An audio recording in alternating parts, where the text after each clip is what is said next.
gotten a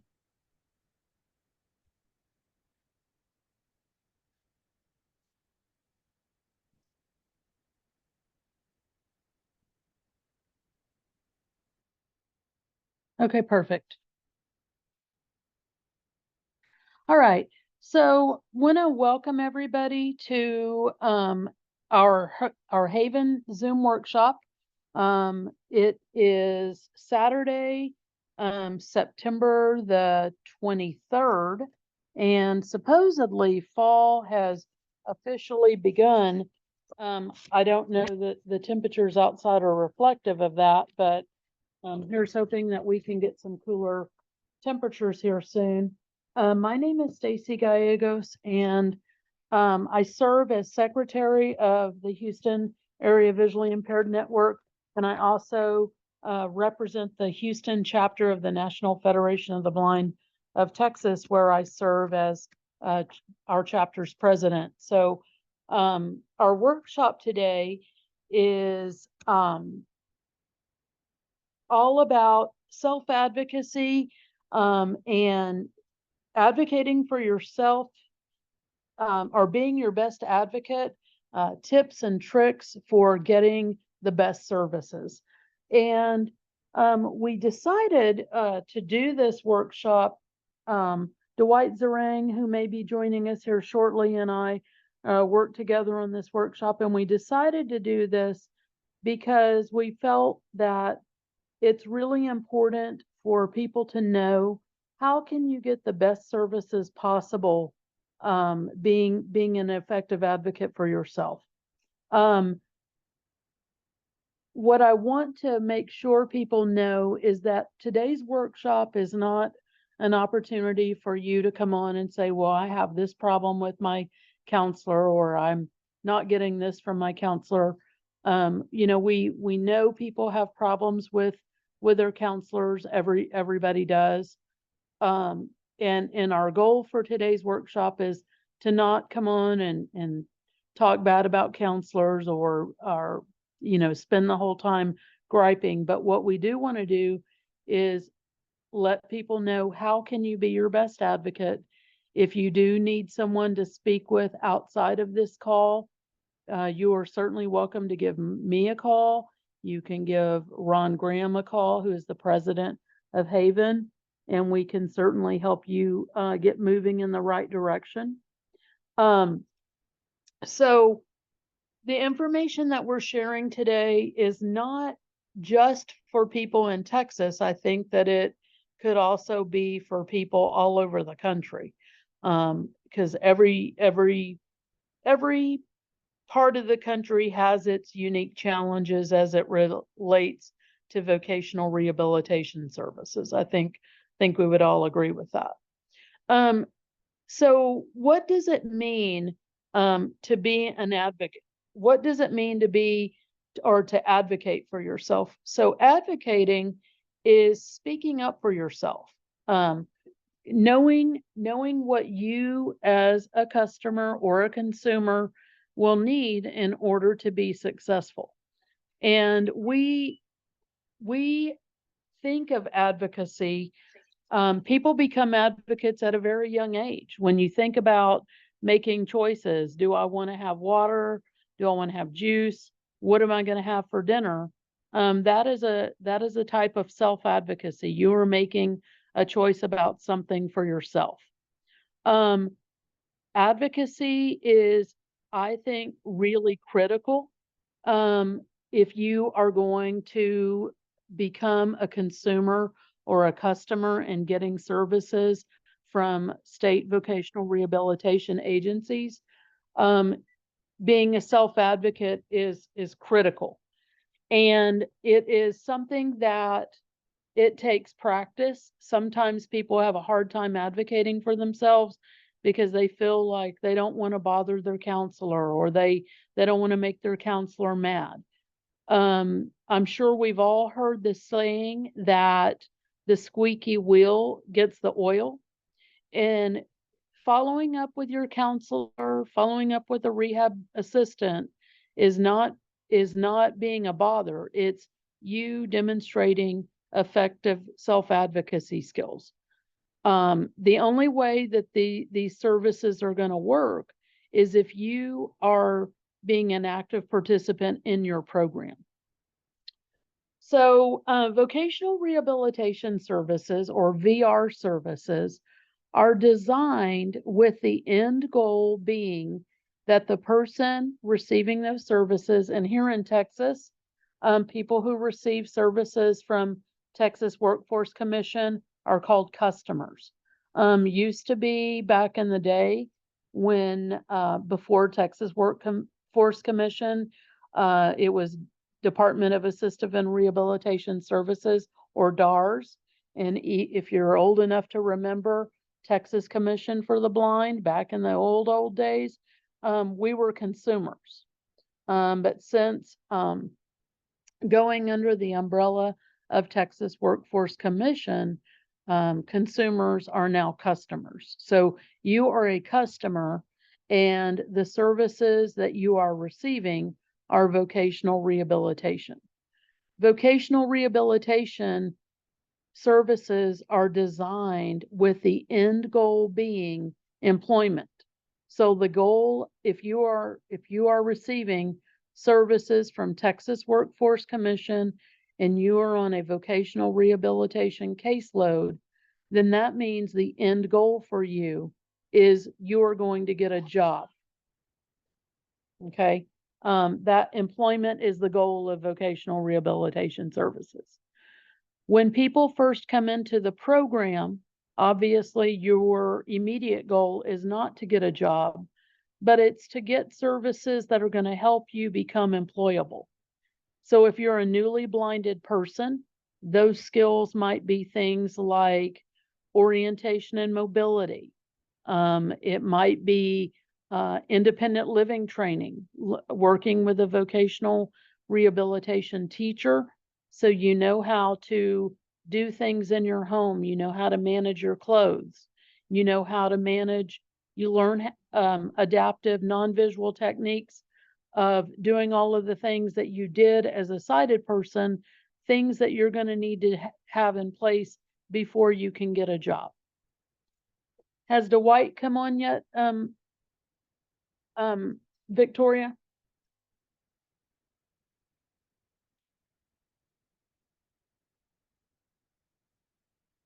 Okay. So when people come in, when you apply for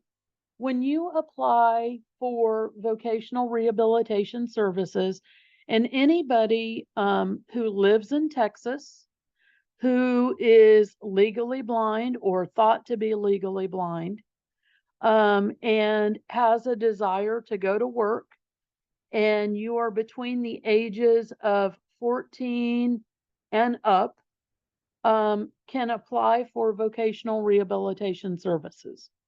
So anybody can be a referral. You can refer yourself.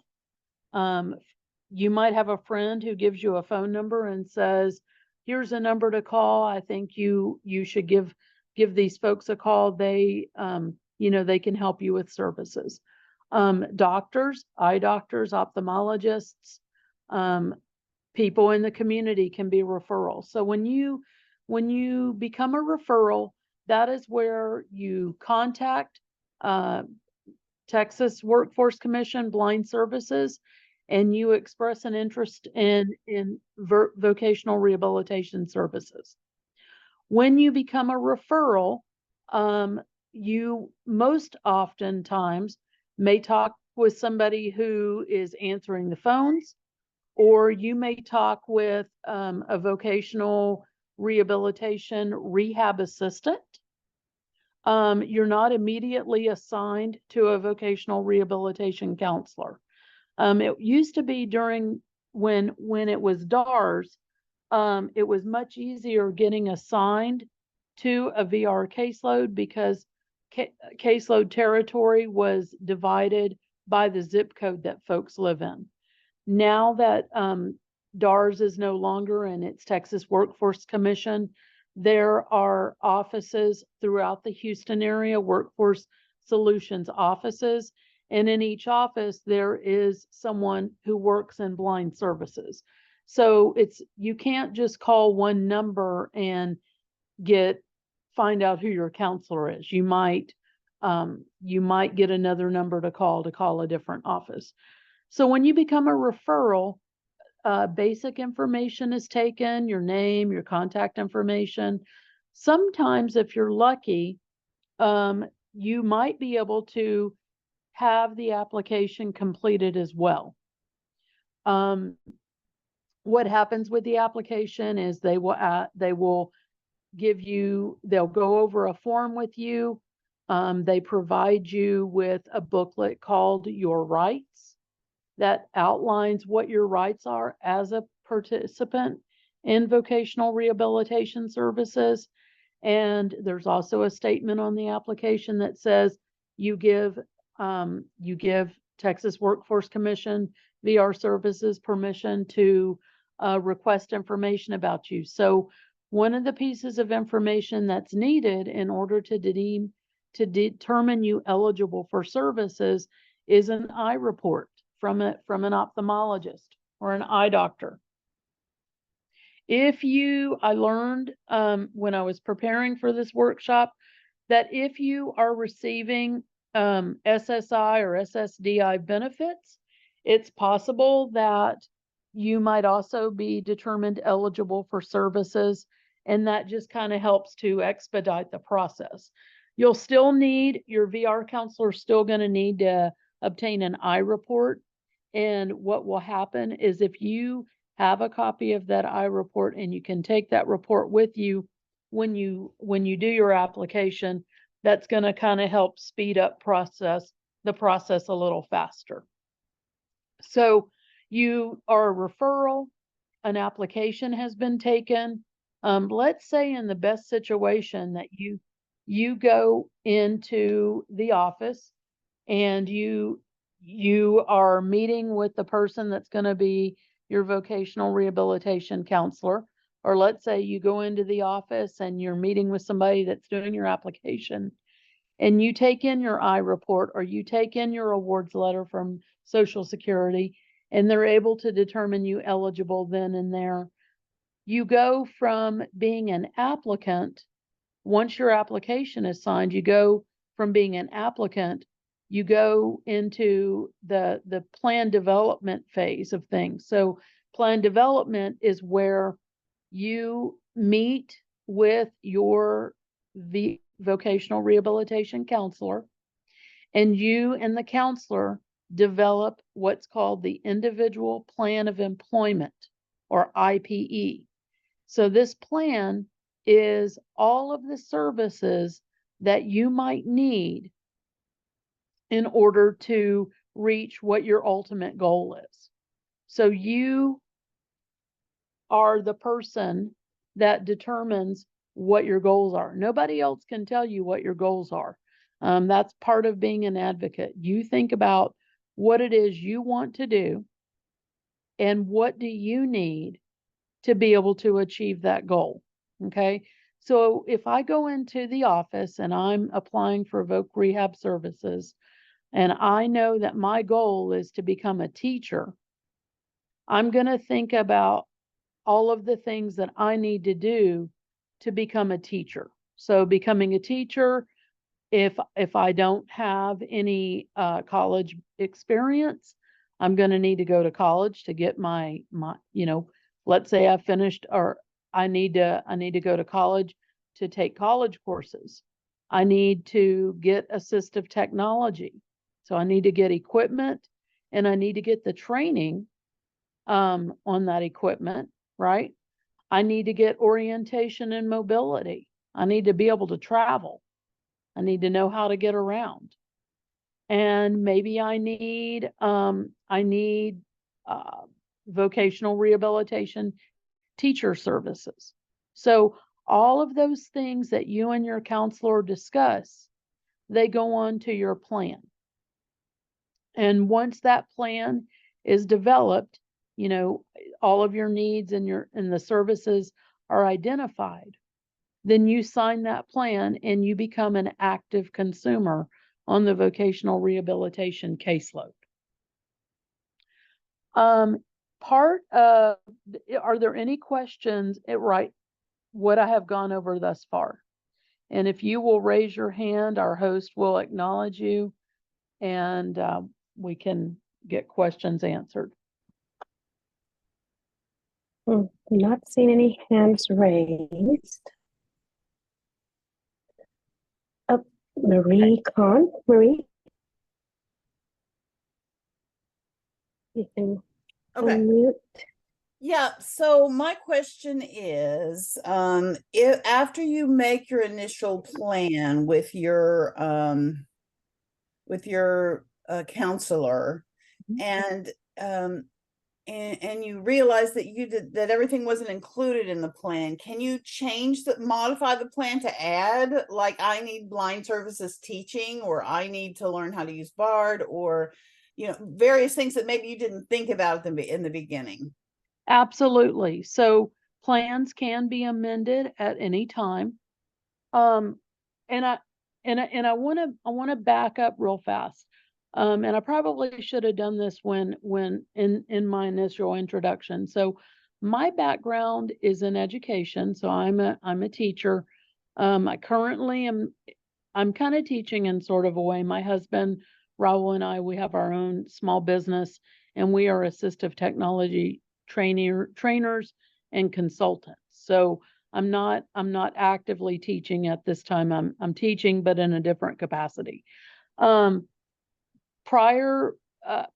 to becoming owning my small business, I worked with what was DARS as a blind children's specialist. So I did that for 9 years, and I worked very closely with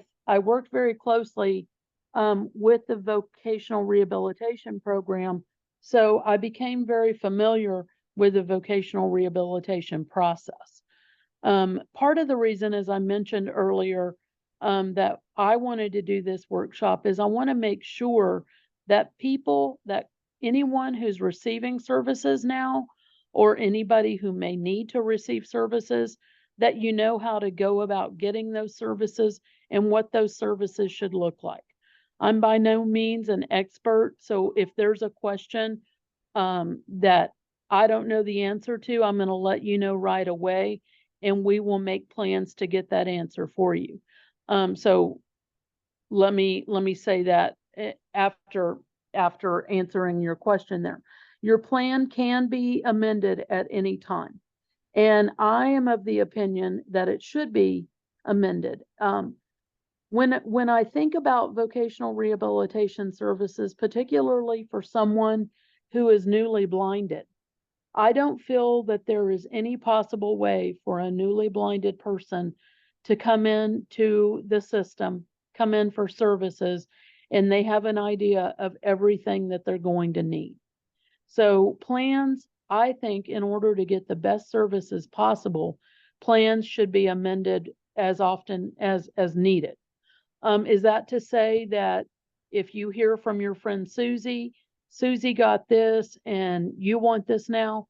I should tell you that vocational rehabilitation services, while there are some things that the same two blind or low vision people are going to receive, I think the best quality services are those that are individualized and are designed to meet your needs, because despite the fact that you share a disability with others, you are your own individual. So the services that you need and the reasons that you need those services are going to be different from the services that I might need and why I need those services. And welcome, Dwight. I just see that you have come on. And Dwight is the other part of our workshop. Dwight and I have been working to plan this. So Dwight, just to kind of get you up on the speed of things, I've talked very quickly about the vocational rehabilitation process, going from referral to the plan development phase. And so that's kind of where we are with that. So the next piece of information that I want to share with you is a term called informed choice. Informed choice is something that I think everybody really needs to be aware of, because unfortunately it's sometimes overlooked. People go into services and they think, oh, I'm going to get blindness skills training, and there's only one place for that. I'm going to use this as an example to illustrate informed choice. So here in Texas, we have a facility called the Chris Cole Rehabilitation Center. It's in Austin, and it is a facility that is part of Texas Workforce Commission, and it is a rehabilitation facility. So people who are blind or low vision can go to Chris Cole to get some intensive blindness training. So you go there, it's a residential program. You go for 6 or 9 months, and you go and you work on things like assistive technology. You work on daily living skills, cooking and independent living skills, orientation and mobility. And you do that with the expectation that when you come out, you're going to have the skills. You're going to be in a better position than you were probably as a newly blinded person. You're going to have some skills. You're going to come out and you're going to be able to focus on the end goal of vocational rehabilitation, which is employment. Unfortunately, what a lot of customers don't know is that there are other places in the country that provide blindness skills training. So part of informed choice, and what informed choice is that you are presented with all of the options for one particular service, in this case, blindness skills training, and you get to weigh the pros and cons of each of those choices, and then you make a decision based on what your needs are. Okay, so with regards to blindness skills training, there's Chris Cole Rehabilitation Services in Austin. There's also, as I mentioned earlier, I'm part of the National Federation of the Blind, which is one of the organizations that makes up HAVIN. And the National Federation of the Blind has 3 blindness training centers throughout the country. One is in Louisiana, the Louisiana Center for the Blind, the Colorado Center for the Blind, which is in Colorado, and then Blind Incorporated, which is in Minneapolis, Minnesota.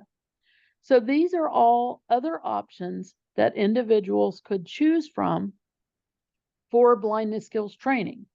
You don't need to be a member of the National Federation of the Blind to attend one of these centers.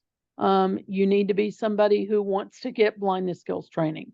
So when somebody comes into TWC and on their plan is blindness skills training, if you have informed choice, then you should be presented with, these are the options where we can get, you could get blindness skills training. You could stay here in your community and we can get you individual services. You could have an O&M instructor. You could have a vocational rehab teacher. You could have an assistive technology person come work with you, or you could go to one of these 4 places and get intensive training in all of these areas and do it that way. So that's what informed choice is.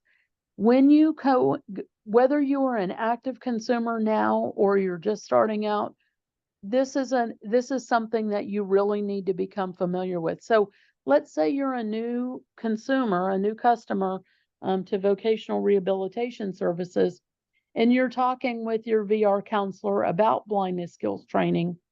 A question that you might ask them is, what are my other options? We're talking about blindness skills training, and I hear that you're mentioning Chris Cole Rehabilitation Services. Are there other places? And I see a lot of raised hands, and we'll get to those in a second. What are my other options as a customer for blindness skills training? That is a perfectly appropriate question to ask of your counselor. All right, so Victoria, we have some raised hands. Yes, we have Dina, Your hand was raised, I believe, Dina? Yes, hi. Hey. Hello. So my question is, how likely is it that VR would pay for somebody to go out of state? And I assume that they'll pay for everything involved in going to an out-of-state training center? Yes, so, it is ultimately the preference will be, to pay for in-state services. But there are a number of customers who are attending other training facilities throughout the country. And yes, vocational rehabilitation, is covering the cost of those. If a customer runs into an issue where they are wanting these services and their counselor is not budging, we need to go back and revisit real fast, going back to the very beginning of the process. When you come in as a referral and an application has been taken and you sign this application, one of the things that you receive is a booklet called Your Rights and Your Responsibilities. And everybody spends a lot of time worrying about what their rights are. And we should. We do have rights as customers, in all things, but we also have responsibilities. So, part of responsibilities here is, being proactive and asking those questions. Don't just get on a VR caseload and expect your counselor is going to give you a call. You have to be doing your work as well, and we're going to talk more about that. But the other thing this rights booklet also talks about informed choice. As a customer, you have a right to informed choice. And informed choice is knowing what your options are and weighing the pros and cons of those and choosing the best option that's going to meet your needs. But the rights booklet also outlines, what do you do if maybe you and your counselor aren't agreeing on things and you feel strongly about something and your counselor's not wanting to budge? So it outlines the process that you would follow.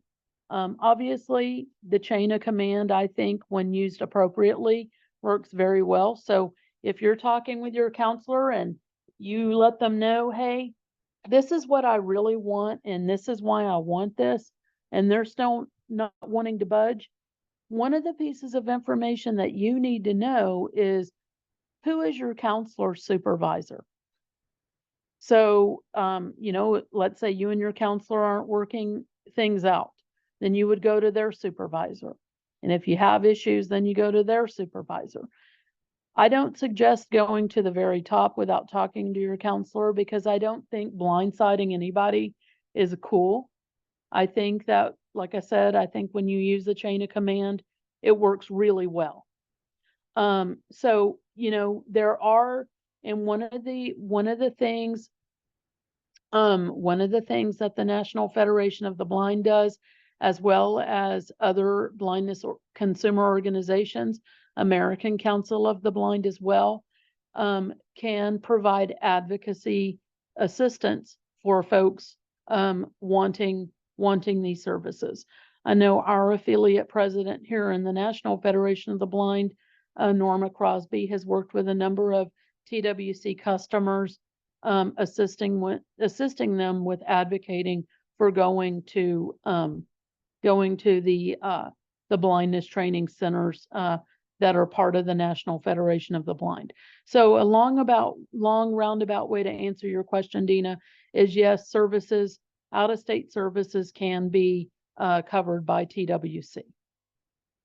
But it's part of knowing what your options are as a customer going in. And that's why asking that question, what are other options for blindness services? Counselors should be sharing that information with their customers. Are there other questions? I do not have any other hands raised, so I think we can go ahead. So that's informed choice. And I used blindness skills training because I think that as an example, because I think that's a real, very clear depiction of what informed choice is. But informed choice can be used in other areas as well. You have, as customers, you have the right to choose who you work with regards to orientation and mobility, or who you might receive assistive technology training from, or who you might, where you might go to school. That's all informed choice. So we talked a little bit about the VR process, kind of the going from a referral, being an applicant, going to plan development. And so there is a timeline. In an ideal world, there is a timeline of how long does it take to get services.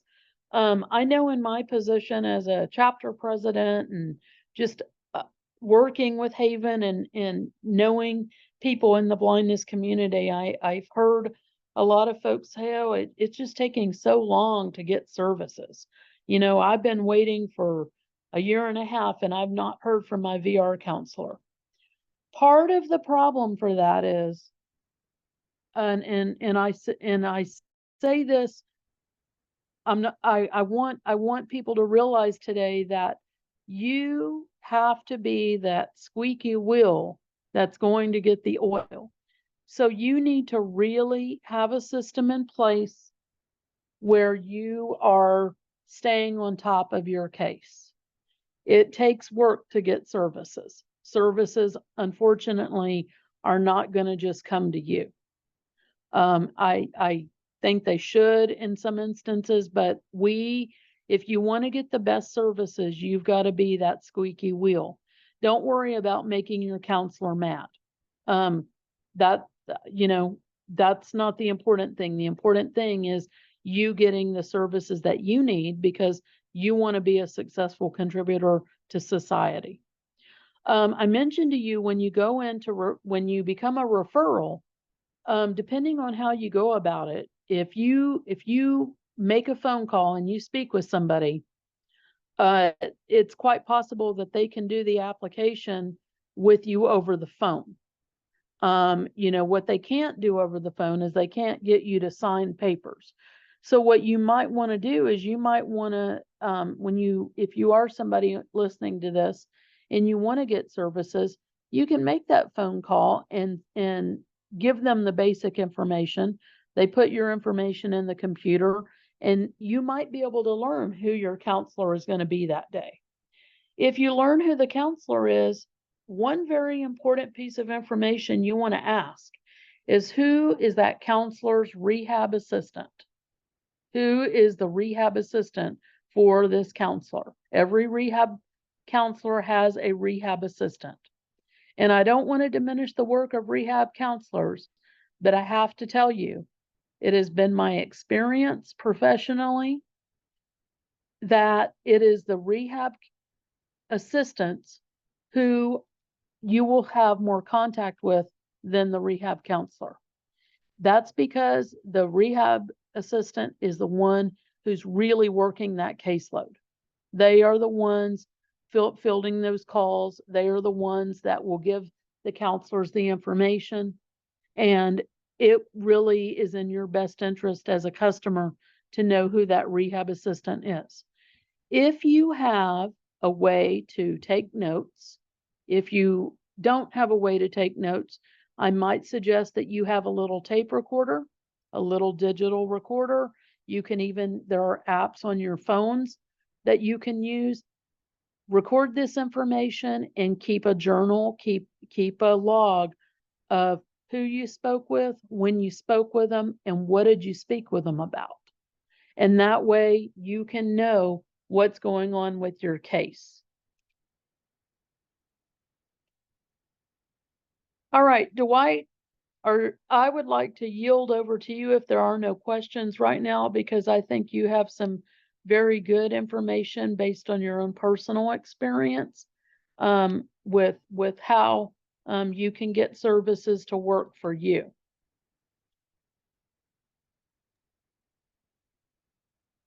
I am not sure.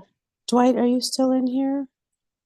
Don't think he's in here. He's not here. He was Yeah, here a few minutes ago, but then he Yeah. disappeared.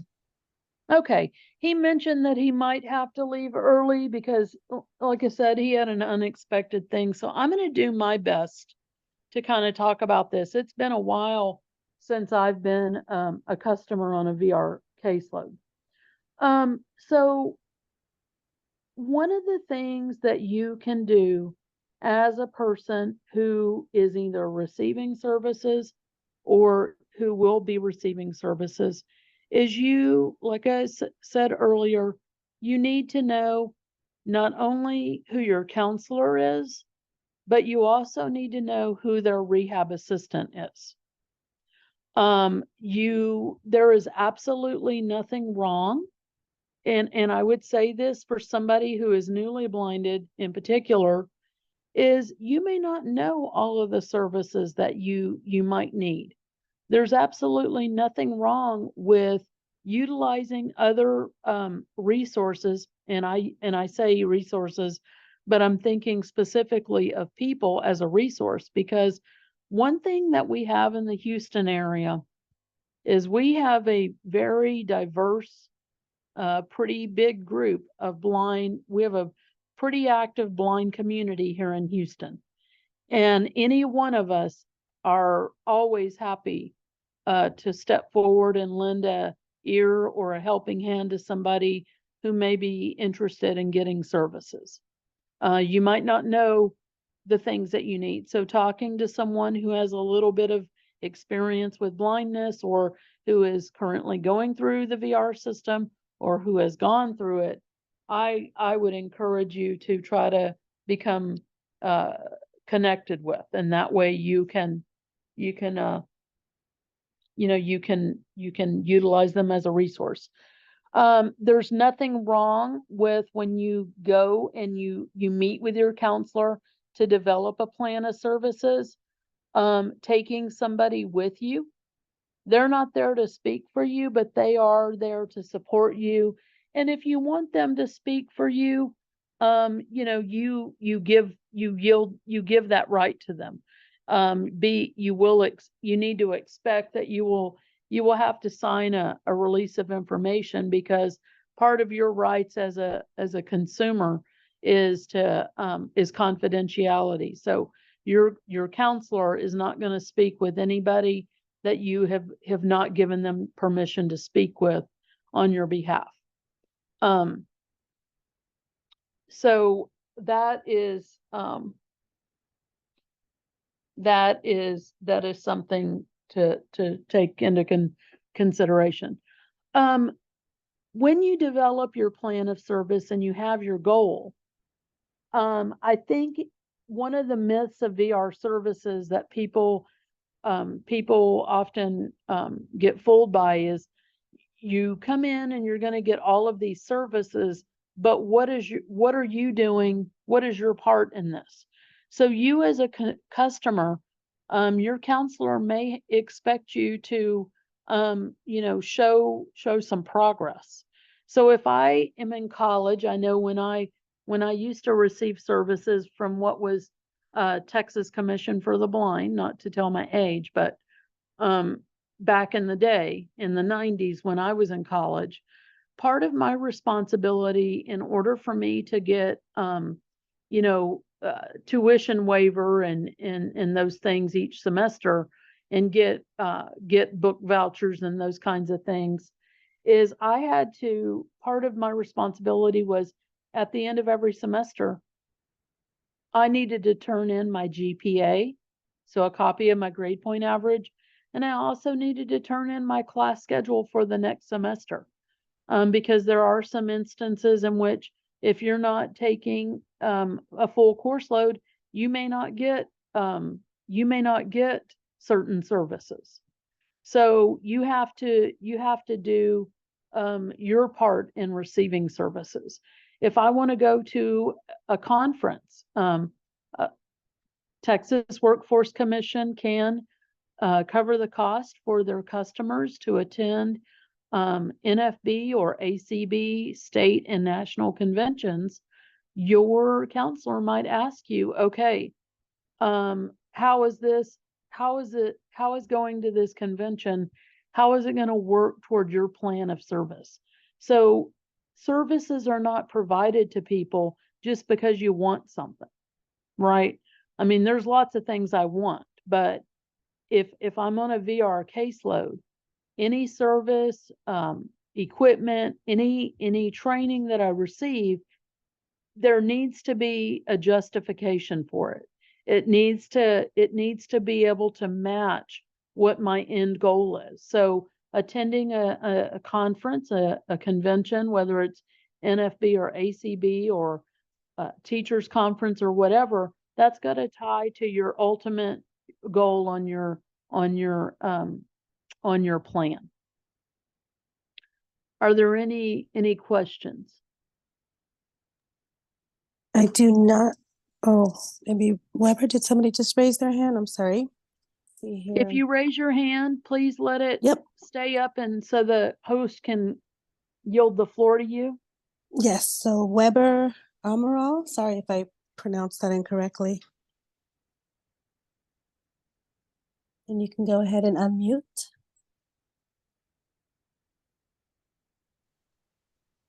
Can you hear me? Yes, we can. Yes. Hello. Hello Yeah, there. hello. This is Weber Emerald. Hello. Well, I just want to, if I may, like share a little bit of my experience with Texas workforce. I recently became blind, turned blind, was 2 years ago, and I think one important thing to comment is really something really triggers us to look for service, and that might sound a little bit weird to say that, but usually it's like, okay, you became a blind person, then you look for that triggers you to look for service. But in my case, really, I mean, I became legally blind at some point, like 2 years ago. But I mean, as you all know, I mean, sometimes it's not like, I mean, in one day you are a sighted person, then the following day you are not anymore. It's not that way that how it works. I mean, your vision starts to get worse and worse and worse, and what was my case. And really, what I mean, I thought that walking on the street was becoming like really dangerous for me. So I really would like to have to start using white cane. In my case, I read some articles on the internet that might be illegal to use a white cane on the street. So I call someone told me to call the lighthouse and then to buy a cane for myself, and they redirected me to the Texas workforce, and that was like a very good thing that they did. And then I went there. I it was assigned a counselor for myself, and to answer like something to share my experience with some previous questions here. Yeah, at that time I had no idea what I needed. I still have a little bit, a very tiny vision. So in my case, I just wanted like a cane, like have training to use a cane. Uh, so for example, we didn't talk about anything like related to learning Braille, or even to get like assisted technology training, or even like the assisted technology itself. And we were like during that time we were doing the, I don't know, 1 year and a half that I stayed there connected with my counselor. Uh, we discussed like a lot of change that we could do in the plane. So we were adapting as my then I became like officially became blind. Like I turned like legally blind at some point. So my needs changed. So I needed to learn like JAWS, I need to learn screen readers, and so on, and also start learning Braille and so on. So the needs were start changing, and we were changing the plan as we go on the fly, and that was real good. And also, I mean, we, for example, the for the assistive technology, we at first they offer a lot of options for me, and then we started refining that, and also got some advice on other people, and that's one nice good thing that Stacie mentioned here is really, I mean, the community here is like so active. You can ask questions for everyone, and to many people here participating of this group is also important because you get to know exactly what you need and what would be the best options to you, and then talk, keep asking your counselor and adapting that. And I think it's really something really important. Well, thank you for sharing, and I'm glad you've had a positive experience with informed choice. And yes, yes, plans. I think the best quality services are those where the plan is constantly changing, because new things come up.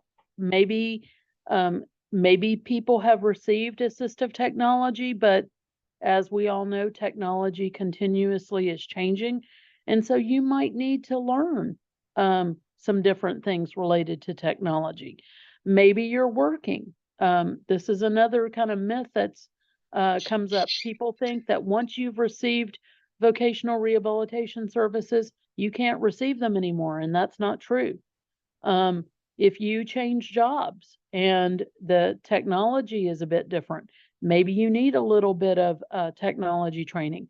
Doesn't mean that you're going to be on a VR caseload for the rest of your life. It simply means that you need to get some assistance, and that assistance is available to you. Yeah, and that will be one of my questions to you, Stacie. Is really what will be like your advice, like for continuous learning. So keep engaged, like keeping being part or keep in touch with your counselor. So what are your recommendations on that part, like to continuous for the continuous learning? So And so my recommendation in terms of keeping communication with your counselor, and I know, and I'm speaking from my professional experience as a blind children's caseworker, is I tend, when I had a caseload, and I had a very large caseload, the families that I tried to pay attention to all of my families, but there were families who were more proactive, kind of those squeaky wheels. And those were the ones that I tended to be, pay closer attention to, because they were the ones actively seeking services. If you are on a VR caseload and you're not doing anything to help your case move along, there may be some fault on the counselor, but you as the customer, I think, really need to be the person that's moving your case along. If you, I'm going to assume in this example that the individual is able to use a computer and they're able to email. So when you're sending an email to your counselor, remember what I said in the very beginning. When you become a referral, the number one question you want to ask is, who is the rehab assistant? Know that rehab assistant, and when you're sending emails, you include the rehab assistant and your counselor, and you also copy yourself on the email. And that way you can go back and you have a record, you have a paper trail of the comments or the conversations that you're having with the counselor. If you I was working with somebody who was wanting to go to get blindness skills training, and the counselor was not responding to them. And so I said, okay, have you sent them an email? Yes, I sent them an email. Did you include the rehab assistant? No, I didn't. I didn't know who it was. I said, okay. I said, what was the subject of your email? And they said, question about blah, blah, blah. I said, well, that's not going to go too far, because if I'm a VR counselor and I have a caseload of 150 people and I get emails all day long from all directions, if I don't have an email that's going to give me something that kind of gets my attention, then I'm human. I might accidentally pass it up. So I helped this individual write an email. We included the rehab assistant on the email. And in the subject, we said, important, read/respond, following up with blindness skills training. Ended up getting a response from the rehab assistant less than 10 minutes later. So knowing how to communicate with your counselor is a key element to getting services. So sending an email, and even if you make a phone call, let's say you don't know, let's say you're working on your technology skills, you don't know how to send email right now. Maybe that's one of your goals. You can make phone calls, and then you can record. There are apps on your iPhone, apps on an Android phone. You can get a little digital recorder, and you can make little voice memos. Contacted, we're going to just say that the rehab assistant's name is Susan. Contacted Susan today to follow up with my request for assistive technology.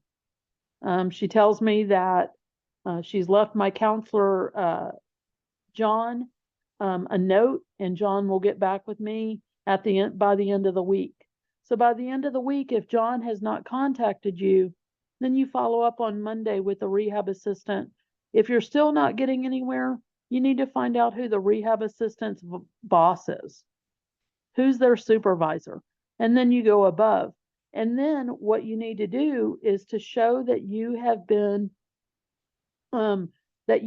actively trying to get services, but it's not going anywhere. If you have this paper trail, or if you have your recorded notes, then you have evidence to show that some things need to change.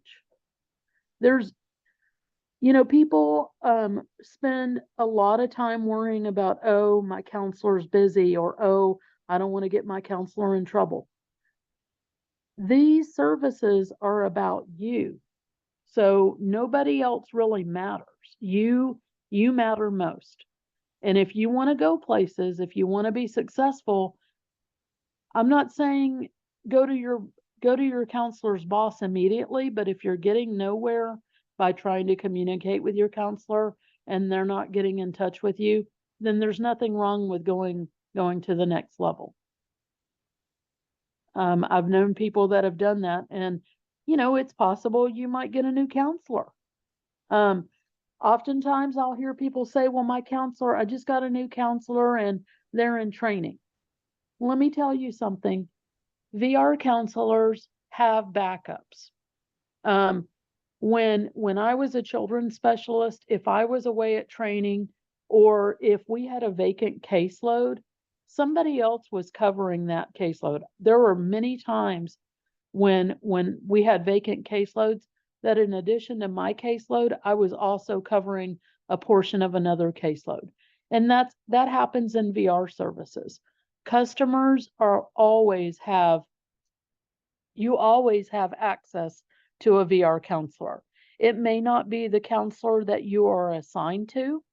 Maybe you do have a new counselor and maybe they are in training, but there is a more seasoned counselor who is helping that new counselor out. So you, as a customer, you always have somebody to get your services from. And that's something you need to kind of keep in mind. If you're taking notes today, if you're listening to this later on as a recording, important thing to know here is that all VR counselors have somebody backing them up. So your requests should not go unanswered. Do we have any Awesome. questions? Yes, we do. I think we have one more hand raised. Marie, is your hand raised? You have another question for her? And then Joy, I hear you. You'll be after Marie. All right. Hello there. Hi, thank you, Stacie. This is so informative. I appreciate your doing this. So I'm going back a little bit. Sorry about that. So we talked about defining your goal, being clear with your counselor, and creating this plan. Did you call it an IPE? Yes, the individual plan of employment. Mm-hmm. How do I get a copy of that individual plan of employment so that I can see what all's on it? So if it were me, what I would do, because things may be done differently now, but you you do have you do have a right as a consumer, as a customer. I'm always going to call them consumers. That's just so, but as a customer, you have a right to have this plan, and you really do need to have a right. You really do need a copy of this plan. So that is a way, something that you can definitely ask your counselor for when you guys meet. Say, hey, I would really like to have a copy of this plan. When you get this finalized, will you send me a copy of it? You are supposed to get a copy of them. You should. Yes, You they are. should get That is that. the procedure. Yep. Mhm. What I recommend, and we're kind of going into organizational strategies here, so I need to be mindful of this because I could talk about organization all day. Oh, no. But one thing that I would do is I would either, I tend to be somebody that has an electronic file, but I also have a hard copy file. So I have a notebook or an accordion folder, and I have my folders labeled. And in there, I would have a TWC folder, or I would have my notebook, I would have a divider, and it would be TWC. And you always want to have that copy of that plan. But what you also want to do, and this might be helpful for someone who's newly blinded, is if you want to take somebody with you to the meeting with you and your counselor, maybe you ask that person to take notes for you, or you ask the counselor when you meet with them, hey, I would really like, are you okay if I record this meeting? I want to be able to have these notes so I can refer back to them. There is absolutely nothing wrong with that. It shows that you want to be an active participant in your services. And again, that goes back to being your own best advocate, right? If you are taking the time to take notes, you have somebody taking notes for you, you ask the counselor if you can record it. Maybe you ask the counselor to jot some notes down for you. There's absolutely nothing wrong with that. You should.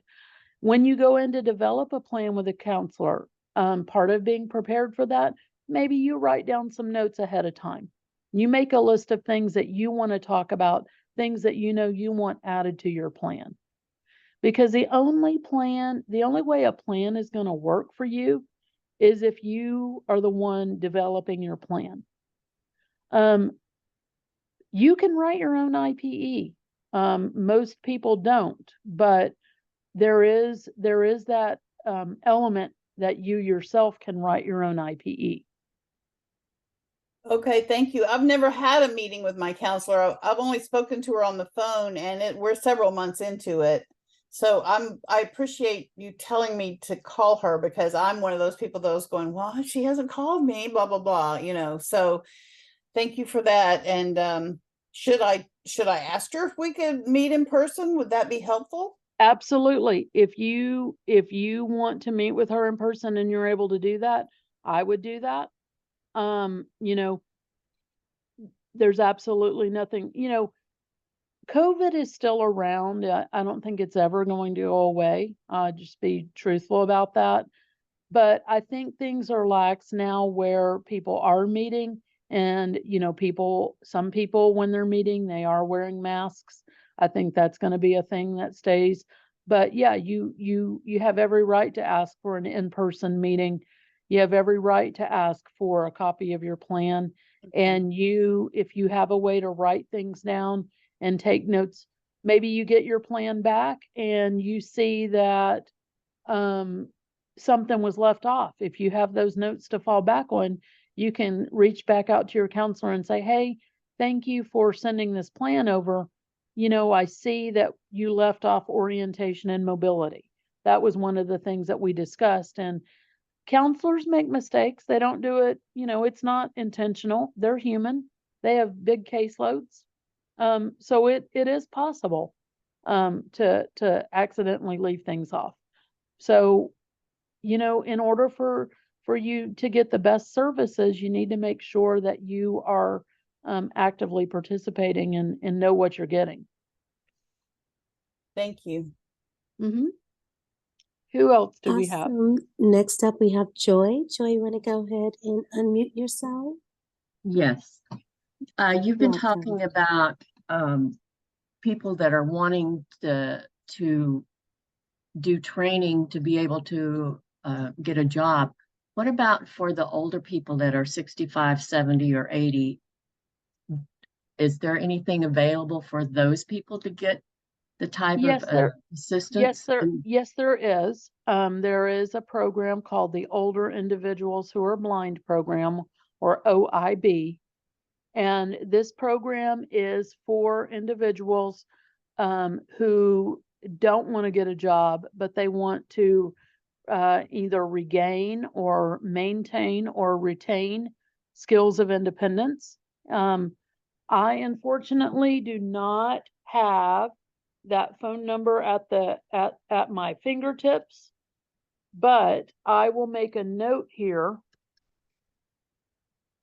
to send that info to you. That would be wonderful. And do you live in Texas?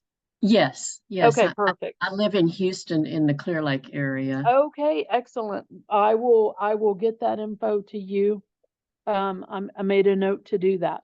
But yes, there is an older individuals who are blind program that you can get services from. Thank you so much. Oh, thank you, Dina, for putting that in the chat. So she just put that, she just put the OIB website or email address, but I will also get you a phone number. So, Thank you. oh, Dina has a phone number. This is why I Yep, love she Dina. said she has the phone number. Yes, she did. She's going to find it. Perfect. Thank you, Dina. We will, we'll make sure you have that phone number, but yes, there are services. And the same holds true, for OIB services. You follow the same steps. You keep in communication with your counselor or your OIB worker. You know who their assistant is. You follow up with them if you don't hear from them. And whatever you do, don't worry about making people mad. If you become friends with your counselor, that's fantastic. But the ultimate goal of VR services is not to make friends. It's to get services so you can be a contributor to society. Any Well, other questions? I know Yes. that there are a lot of people that want to continue to be contributing, but like I have night blindness. If I'm in a dark room, I can't see. Mhm. And I'm in my 70s, but I have retinitis pigmentosa. I have my central vision, but my peripheral vision is gone. Right. I mean, to the point where I can bend over and hit my head because I'm not seeing what's there, Right. And I thought that at the convention they talked about something for older people, but I couldn't remember what it was or didn't find it in my notes. Yep. It is the Older Individuals Who Are Blind program, OIB. Okay. And we'll make sure that you have that, because part of being a contributor to society, it's not always about work. Right.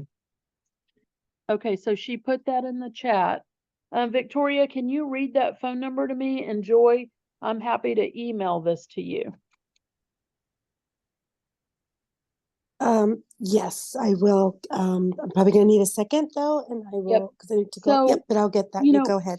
So being a contributor, I mean, you need to know how to function in your home. You need to know how to get to your mailbox if you want to do that. You need to know how to use non-visual skills to look for things. Those are all things that are going to help you be a contributor. So we will make sure you get access to that. And let me know when you're ready for the numbers. I'm ready Stacie. for that. Yep. Okay, so it is going to be, let's see, 844 Uh-huh. 633 Uh-huh. 3642. All right. And so I will get that email to you, or Joy, but it's here on the recording as well. Okay, And Dina put in the chat that you can talk to a live person if you call during weekdays. And, you know, I would certainly do that. Are there other questions? I do not have any other hands raised. If anybody does have a question, this is the time. Okay. I really wish Dwight was with us, but we will move forward. So we talked very briefly about the chain of command, and I can't emphasize this enough. Thank you so much. I was kind of nervous about this, hoping, because there's a lot of information and I wanted to make sure that it's informative and we aren't coming on here bashing our counselors. So I appreciate the positive comments there. So the chain of command is a tool that I very much believe in. I think when it's used properly, it is very effective. And as a consumer, as a customer of services, you need to understand the chain of command. I mean, this is the case for all aspects, not just vocational rehabilitation or older individuals who are blind program. I had an issue a couple of months back with a hotel. They wanted to charge us parking charges, and my husband and I, neither one of us drive. And so when we checked out of our hotel, we had self-parking charges on there, and went to the desk to you know, dispute this and tell them, you know, hey, we're blind, we don't have a car, we did not swipe our key. And the guy was, well, I can't do anything about this and blah, blah, blah. I said, well, who's your supervisor? So he told me who his supervisor was, and I said, well, may I speak with them? So supervisor comes out, I explained the situation, and two minutes later, those charges were reversed. Was I rude? No, I was annoyed. But I wasn't rude. You know, the situation got reversed because I followed the chain of command. So, you know, if you do have to go to your counselor supervisor for things, you know, you've done that after you've tried to talk with a counselor. So ultimately, at the end of the day, these services are all about you. And if your needs aren't being met, then only you can make things happen with getting that reversed. So don't be afraid to use the chain of command. This is another piece of information when you have your file, when you have your notebook or you have your electronic file or even on your phone. I have a lot of consumers that I work with, you know, with contact management, and they have a phone number for their counselor, but they also have a phone number for the rehab assistant. They have a phone number for the 800 number. There is an 800 number that's available on your booklet that's called My Rights. There is a phone number there that if you aren't getting the services that you need, you go to Austin, you go to the top and work your way that way. Are there any questions? Do not have any hands raised. All right. Oh, Nope. I do Marie see Marie. answered. Yes. Yep. Sorry, Okay. I hate to keep asking all these questions. How do you find out who your your VR counselor or supervisor is? I mean, is there So, yep. So that's something that I would ask when I'm meeting with my counselor. You can also ask the rehab assistant. You can also ask the vocational rehabilitation teacher. Hey, who is the supervisor for my VR counselor? There's no harm in that. I have a saying that I used to share with my families that we did a family training weekend a couple times. And one of the sayings that I came up with is a question never asked is an answer never known. So you know, don't be afraid to ask questions. What's the worst thing that somebody can say to you? I don't feel comfortable answering that. And there are ways to find that out, but I think the more open you can be with your counselor, I think in the end the better it's going to be for you. I mean, if you're going to be on this caseload for a little while, especially having open communication and hope and, you know, being honest is the way to go. There's no harm in that. When I worked with my families and I gave them their rights booklet, I explained to them, you know, what the rights booklet was, but I also shared with them, hey, if you and I can't work something out, here's the name of my supervisor and you can go to them. And you should feel as a customer, you should feel comfortable in doing the same. I want to spend a minute talking about the rights booklet. As I mentioned to you, this is something that you get when you sign an application. It's one of the things that you receive from your counselor. If you're blind or low vision and you are receiving this this booklet printed, a question that you might ask of your counselor is, how can I get a copy of this in an accessible format? You need to have access to that information. And so asking for accessible materials is definitely one of your rights as a customer. How are you going to know what the rights booklet says? If you're not able to access that, how can you know what your rights are? I mean, that makes sense to me, right? Am I crazy? Or it just seems to me that I was always baffled that I would get these booklets, but I couldn't access them. And so always make sure that any information you get in print, if you have technology skills, ask for an electronic copy of it. If you don't have technology skills, ask your counselor, how can I get a copy of this in a way that I can access it? Because you really should be having access to that information. Are any questions? I think we're good. No hands raised. Okay, cool.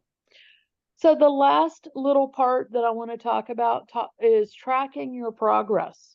And this is really important. I mean, everything I've said today, I kind of think has importance, but this is really critical.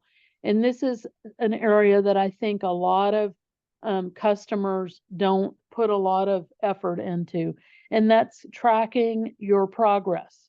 How are things with your case moving? There's nothing wrong with keeping a journal, whether you do it on a computer, you do it with a recorder.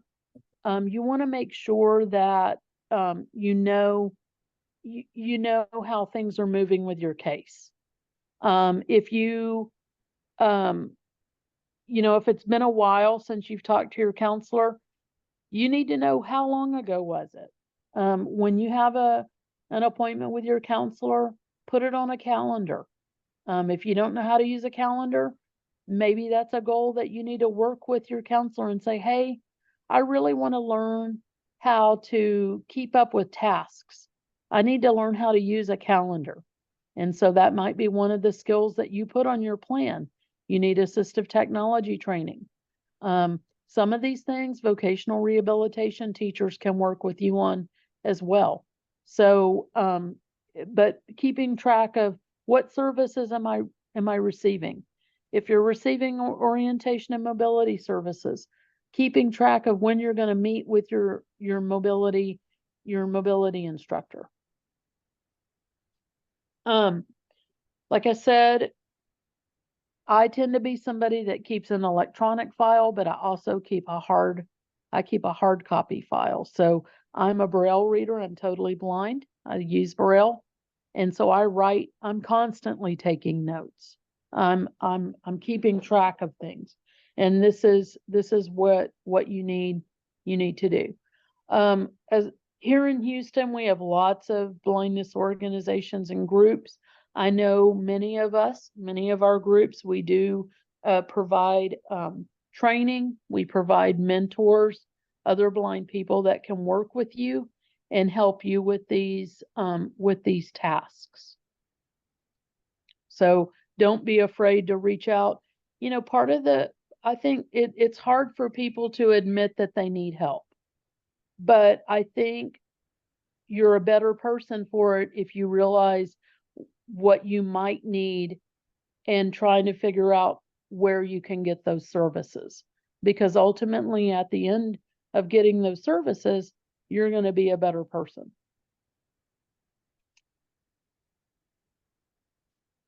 Are there any questions? Anyone? I do not see any hands raised, but if you're unable, you want to raise your hand and unmute, you're welcome to do so at this time. Oh, Go ahead. Oh, Marie, I see Marie's. I'm sorry. Was that Marie? I'm sorry. Yeah, sorry. It's me Okay. again. That's okay. Go ahead. So I was making notes while you were talking, and so you said I could ask my VR counselor, the rehab assistant, or the VR teacher. I didn't know there was such a thing as a VR teacher. Is that something that would be in my plan of service?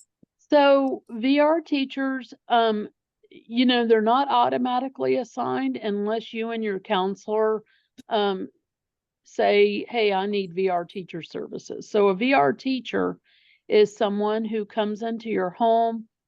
Sometimes they'll go into the workplace and they work with you on skills, organizational skills, home management skills. Some VR teachers have been known to work on keyboarding skills. I mean, they are services that are designed to help, you know, people specifically with independent living skills. They can get you connected with resources. Dina Abramson is on here. She's from the Texas Talking Book Program, and she works. Oh, Dina, I know what your title is, but she's in accessibility, you know, resources. VR teachers will get folks connected with the Talking Book Program. So They give. that's something that I was able to do and figure out on my own to get that service, but I can't figure out how to use it. I've had the Talking Book Program and Bard for months, and I'm dying over here because I can't get anybody to show me how to use it. It's very confusing for me. Might be Oh, well, you might have just given so- us you might have just given us an idea for our next HAVIN workshop. But yes, you can call the Talking Book Program to get assistance. Dina put that in the chat.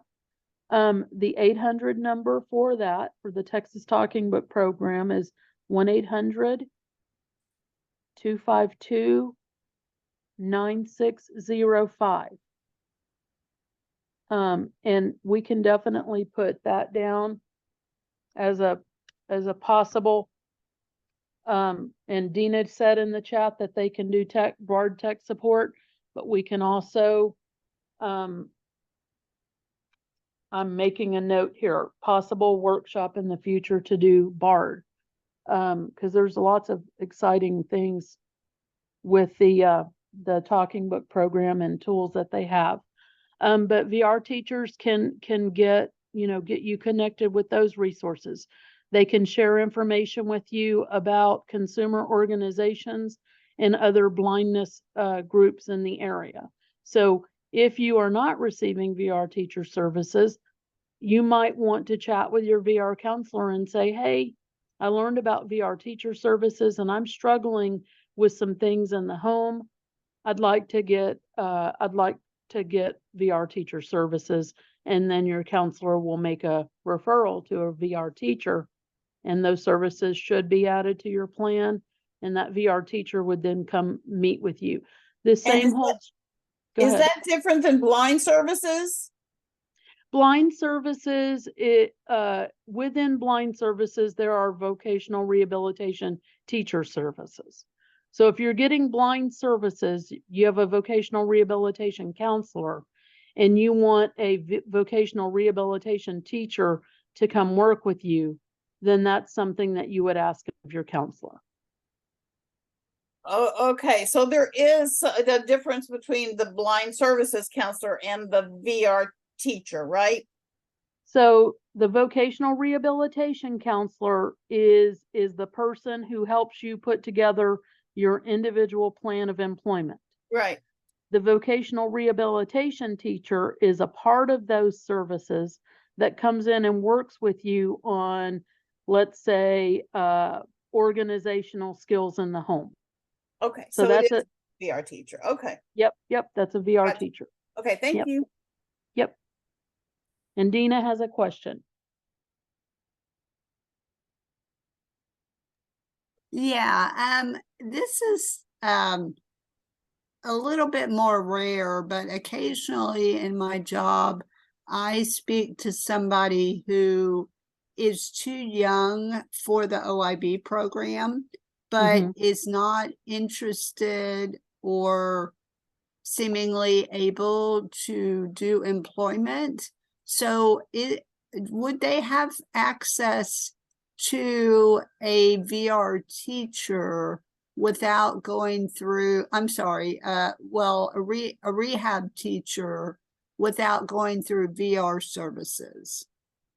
So it is my understanding, and I could be totally wrong about this because by no means do I claim to know everything. But if somebody is the ultimate goal of VR is employment. So typically, if somebody is not interested, or they're not going to get employed, more times than not, they will go to the OIB program. Sometimes there can be exceptions made in the OIB program with people and their age. So that is a question that a potential consumer customer might ask when they go to the OIB program. I don't meet the age requirement, but these are the services that I need. Yeah, I've been referring people to like an independent living center, but I don't know And that all of the independent living centers have VR, not VR training, but blind training. yeah, and that's kind of a challenge too. Mhm. Yeah. But I would probably start with OIB because these people need blindness skills training, and then the OIB person can make that determination. I might also, a lot of times I get people, and our affiliate, office gets people, and we can find, other ways to provide training for them. Any other questions? Yes, we have Elisa. If you want to unmute and ask your question.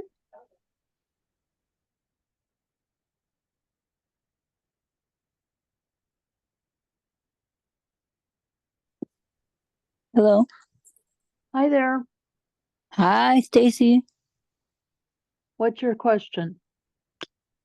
So, say if you have like your note, say if you send your counselor an email, and is it always good to copy their assistant, or it's not good to like copy their assistant? I recommend copying the assistant, but also Mhm. including yourself on the email. Okay. That's what I do. Yep. There's nothing wrong with including both the counselor and the assistant. Okay. Thank you. Mm-hmm. I do not see any other hands raised. Is there any other questions? 12:29 p.m. T-Mobile. Stacie Gallegos@rgap.com. System UI. Okay. Okay. So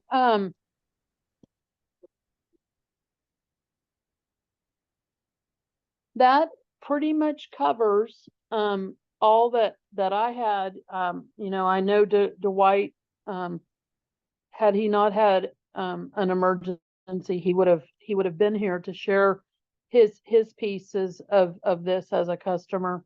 But if there are no other questions, we're going to go ahead and we will end a little early today.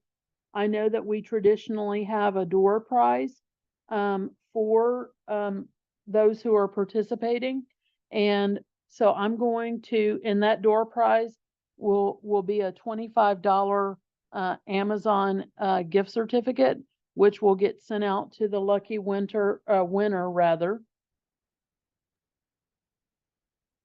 And I'm going to go ahead and just choose from the list of participants that we have. So let's do that. Okay, so our winner is going to be Marie Kahn. And so Marie, Ron Graham will be reaching out to you later, probably sometime this next week, and make arrangements to get your Amazon gift card to you. Oh, thank you. Okay. Awesome. Congratulations, Marie. Thank you, Victoria. All right. So I want to thank you guys again for participating and spending part of your Saturday with us. We will, stay tuned for our next announcement about our HAVIN workshop. We will have another one. And I appreciate all of the good questions. And as always, if you have any questions, feel free to reach out to us. And we will be happy to, assist you as best we can. It was lovely. You did such a great job, and I'm so glad that HAVIN put on this workshop. Thank you so much. Thank you very much. I certainly hope I may have left some things out, but you have enough to get yourself started. Remember, the squeaky wheel gets the oil, and getting the best services does not mean you don't need to focus on trying to be friends. You need to focus on getting what you need to be successful. And if you make a friend along the way, that's an added bonus. But the goal of vocational rehabilitation services is not to make friends. It's to get the services you need to be successful. All right. Awesome. So great words to end with, Stacie. Yep. Thank you so much. You guys take care, and I'm off to watch some football. Bye-bye, everybody. Bye-bye. Stacie. Thank you Bye-bye. so much. Thank you. It was great. Thank you. Goodbye. Bye-bye. Thank you. Have a good day. You too. All right. So if you, Victoria, can